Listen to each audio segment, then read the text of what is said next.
Saoussiang pour bien prononcer, Monsieur le docteur Elio Hio, président de Shrod International, Monsieur Li Habing PDG Zenhuai, Messieurs les ministres membres de ma délégation, Monsieur l'ambassadeur, Monsieur le directeur général de l'APIX, Monsieur Al-Fossi, représentant du secteur privé sénégalais, chers invités du secteur privé de la République populaire de Chine et de la République du Sénégal.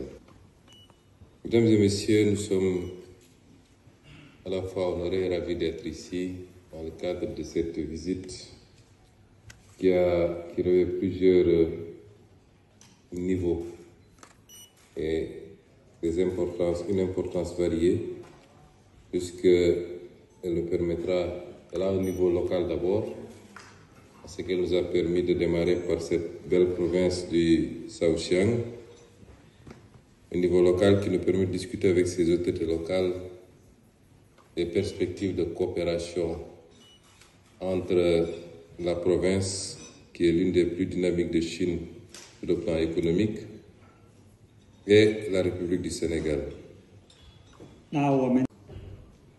Cet aspect local également nous permettra, dans les jours à venir, de poursuivre les discussions avec les autorités de Tianjin et de Beijing. Donc la dimension locale de cette visite est importante.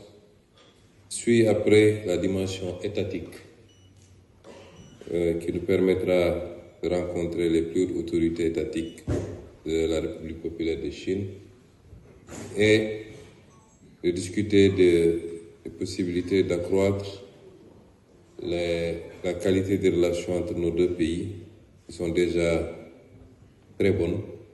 Une dimension internationale avec ce qui constitue la base de l'invitation, notamment le forum de Davos. Enfin, économique très prononcé qui nous vaut cette rencontre aujourd'hui entre les différents secteurs économiques des deux pays et particulièrement les secteurs privés des deux pays. Et je voudrais dire à ces secteurs privés que la présentation qui vous a été faite tantôt par le directeur général de l'APIX et qui reflète les aspects les plus saillants, les plus catalytiques et les plus importants de l'agenda national de transformation du Sénégal, je voudrais vous dire que l'acteur le plus important pour la réalisation de ce programme, c'est le secteur privé, qu'il soit national ou étranger. Donc, entre une Chine qui a réussi, au bout de quelques décennies d'efforts intenses, et nous en félicitons le peuple chinois et les dirigeants chinois, a réussi non seulement à rattraper son retard, mais à se positionner comme l'une des premières puissances, sinon la première puissance économique, et une Afrique où tout est à construire. Une Afrique qui a aujourd'hui à faire le même chemin, la même traversée que la Chine. Entre ces deux entités, je pense que c'est des offres croisées qui se rencontrent, des besoins croisés qui se rencontrent, puisque la Chine, après avoir rattrapé son retard, est un pays qui a besoin de déboucher. C'est nouveau, qui a besoin, c'est vrai, de distribuer, mais également d'investir. Et entre cette Chine-là et cette Afrique qui, justement, est à la recherche de ces deux aspects fondamentaux que sont les capitaux et la technologie, je pense que nous pouvons trouver un terrain d'entente, un accord basé sur une relation stratégique qui permettra à la Chine de continuer à performer, à être cette puissance, et à l'Afrique également de se relever et d'être plus qu'un marché de matières premières, d'être un partenaire avec lequel on peut échanger valablement et sur un pied d'égalité.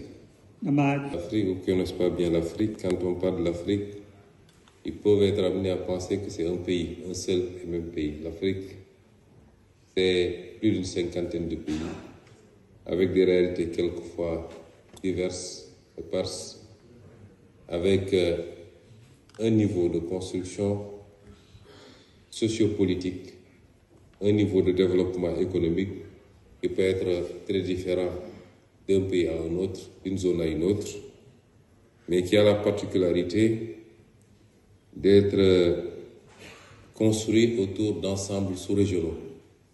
Je suis beaucoup plus à l'aise pour parler, c'est vrai, je parle globalement de l'Afrique, mais beaucoup plus à l'aise pour parler au nom de l'ensemble sous-régional auquel nous appartenons, nous, celui de l'Afrique de l'Ouest, mais beaucoup plus à l'aise également pour parler au nom du pays pour lequel nous sommes investis de pouvoir, notamment le Sénégal. L'Afrique, c'est un potentiel immense, ça a été rappelé ici, mais c'est également des défis. Le potentiel, on le connaît en termes de ressources naturelles, de démographie, de ressources humaines également, mais c'est également des défis, nous les connaissons, parmi lesquels le défi sécuritaire, le défi de la stabilité politique et le défi de l'organisation étatique. Aujourd'hui, avec l'énergie dont nous disposons, de venir investir au Sénégal, nous permettre de capter toutes ces ressources naturelles, de pouvoir faire la transformation au Sénégal et partager avec la Chine. Comme monsieur le traducteur s'est perdu à coup de route. Mais le plus important est, par rapport à ce défi ou cette perspective, nous avons des priorités. L'une des priorités a été largement développée ici, c'est réussir le pari énergétique. Nous faisons 1800 MW à peu près. À l'horizon 2030, notre objectif, c'est de faire 10 000 MW pour pouvoir répondre valablement à notre ambition industrielle, mais exporter également de l'énergie dans la sous-région. Et cela passe par le mix énergétique, évidemment notre gaz. Nous avons invité à un partenariat parce que le bloc le plus important, Yakaar Teranga, n'est pas encore développé. Mais ça passe également par les énergies renouvelables et j'ai moi-même eu à recevoir plusieurs initiatives chinoises dans le domaine de l'énergie solaire. Nous espérons pouvoir faire des choses concrètes et rapidement avec nos partenaires chinois sur ce volet de l'énergie. Je voulais inviter donc, pour terminer, les secteurs privés des deux pays à travailler ensemble, parce que je vous l'ai dit à l'entame de mon propos, le secteur privé est l'un des maillons les plus importants, le maillon le plus important, presque plus que l'État, pour nous permettre de réaliser cet ambitieux programme de la vision 2050. Nous encouragerons donc le partenariat privé-privé entre les secteurs privés de la République populaire de Chine et du Sénégal. Nous encouragerons les initiatives privées individuelles venant de l'un ou l'autre.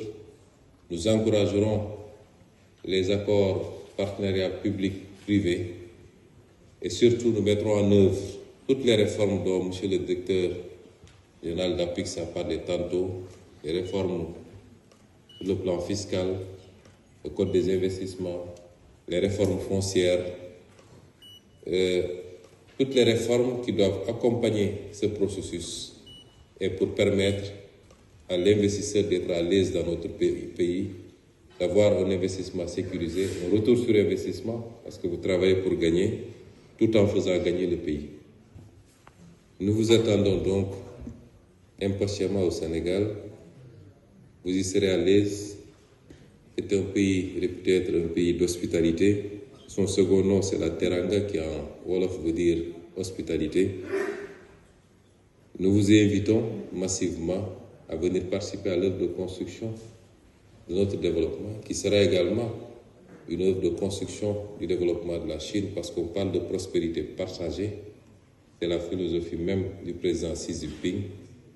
Et nous comptons sur votre clairvoyance, la vision de la Chine d'un monde multipolaire, d'un monde où les richesses sont mieux partagées et d'un monde où la collaboration se base sur le respect mutuel, sur le gain mutuel également